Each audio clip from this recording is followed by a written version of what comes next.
Assalamu alaikum wa rahmatullahi wa barakatuh, c'est Nazmi, j'espère que vous allez bien. Donc cette courte vidéo que je voulais faire, qui me tenait à cœur, et également suite à la demande de nombreux élèves qui m'ont demandé des conseils dans leur étude pour l'étude de la langue arabe. Donc la meilleure chose que je pourrais leur répondre, c'est également ce qu'on m'a conseillé lorsque j'ai demandé des conseils à mes professeurs en Égypte. C'est la première chose que les professeurs conseillent, et que l'on conseille à chacun, et en premier à moi-même, c'est la sincérité dans l'étude. C'est la sincérité dans l'étude, car il ne faut pas oublier que la langue arabe c'est une science, et que c'est Allah qui t'instruit. Toi tu fais les causes, et c'est lui qui te donne cette science-là. Donc la première chose c'est la sincérité. Ensuite l'invocation.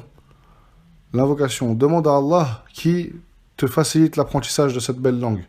Car tout ce que Allah te facilitera, te sera facile. Et ce qui te rendra difficile, te sera difficile. Puis réalise que l'apprentissage de l'arabe, c'est une obligation. Car en réalisant ceci, tu vas vraiment te donner les moyens.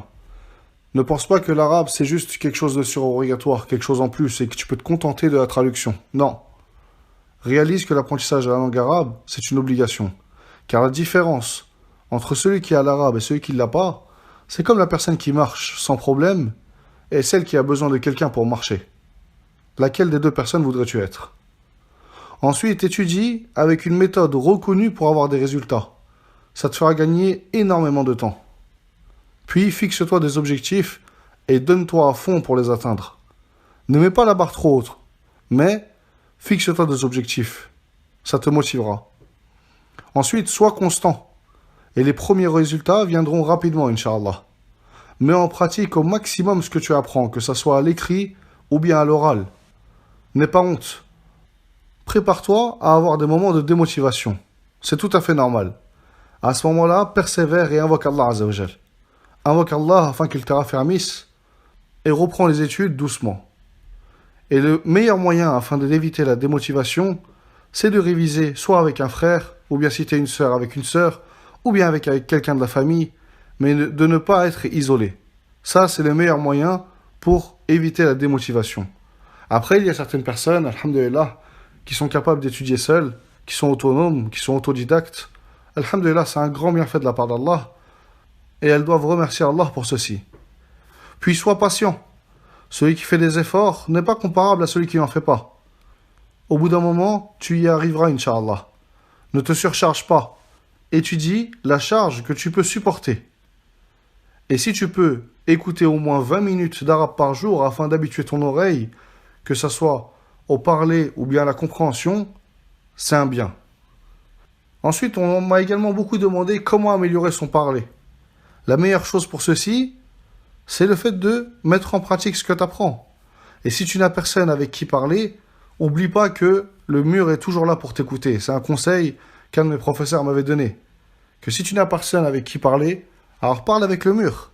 Parle avec lui à voix haute afin de débloquer ta langue. Car même si tu apprends tout le vocabulaire d'un dictionnaire, que tu apprends toutes les règles de grammaire et de conjugaison, si tu ne t'es pas habitué à parler petit à petit avec le temps, alors ce ne sera pas du jour au lendemain que tu seras éloquent. Au début, répète des phrases déjà faites plusieurs fois. Puis, avec le vocabulaire que tu apprends, cherche à faire de nouvelles phrases. Jusqu'à que tu verras avec le temps et la mise en pratique, tu seras capable de parler rapidement et de bien parler. Pendant tes études, fais du dictionnaire ton compagnon inséparable et favorise les dictionnaires au format livre plutôt que les dictionnaires en ligne qui te donnent directement la traduction. Car avec un livre, lorsque tu vas chercher un mot, tu vas passer, avant de trouver la traduction de ce mot-là, par une dizaine, voire une vingtaine d'autres mots que tu vas voir, que tu vas lire, et que sans le vouloir, vont rentrer dans ton cerveau et te faciliteront la compréhension lorsque tu vas les réentendre. Puis révise plus que tu n'apprends. Et sache que la révision, c'est plus dur que l'apprentissage. Et ça, c'est pour toute chose, pour toute science. La révision, elle est plus dure que l'apprentissage. Et fais de l'apprentissage de l'arabe ta priorité, car c'est la clé de la science. Sans délaisser, bien sûr, l'apprentissage de la religion, qui est une obligation, elle aussi. Ensuite, comme les professeurs me l'ont fait savoir, Chacun a sa méthode pour apprendre et réviser. Alors essaye plusieurs méthodes jusqu'à trouver celle qui te correspond. Certains auront des facilités à apprendre en écrivant plusieurs fois le vocabulaire. D'autres en le relisant plusieurs fois.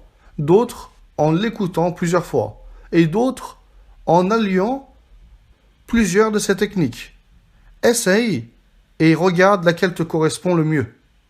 Et sache que l'apprentissage de la langue arabe est un des plus grands bienfaits qu'Allah puisse te donner. Car par celle-ci, tu pourras comprendre le Coran et la Sunna.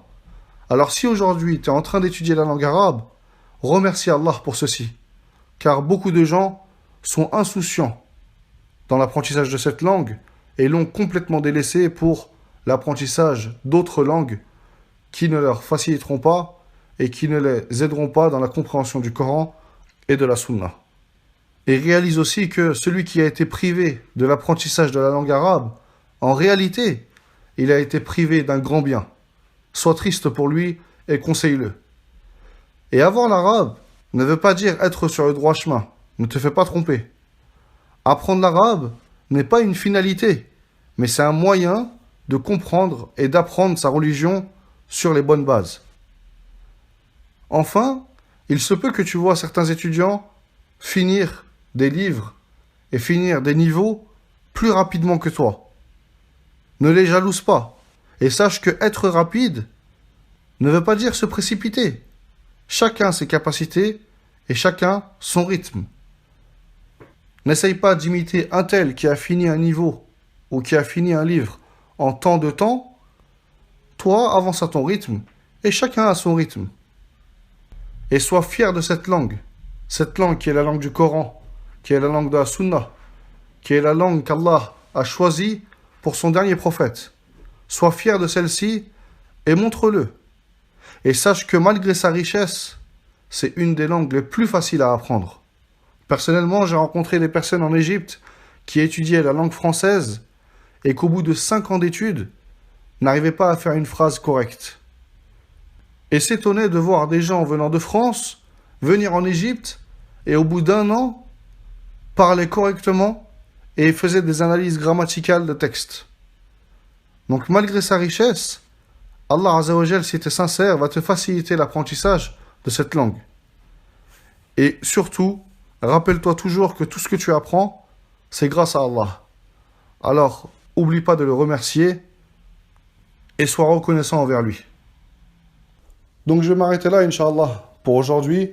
C'était des conseils qui m'ont été donnés par les professeurs lorsque j'étudiais la langue arabe. Ces conseils-là m'ont été très bénéfiques dans mon étude et me motivaient lorsque j'avais des moments de démotivation.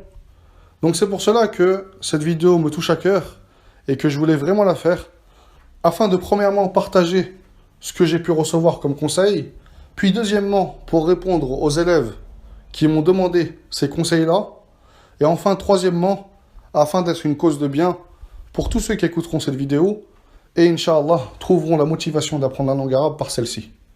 Qu'Allah vous facilite l'apprentissage de cette belle langue et moi je reste à votre disposition Inch'Allah si vous avez des questions. Assalamu alaikum wa rahmatullahi wa barakatuh.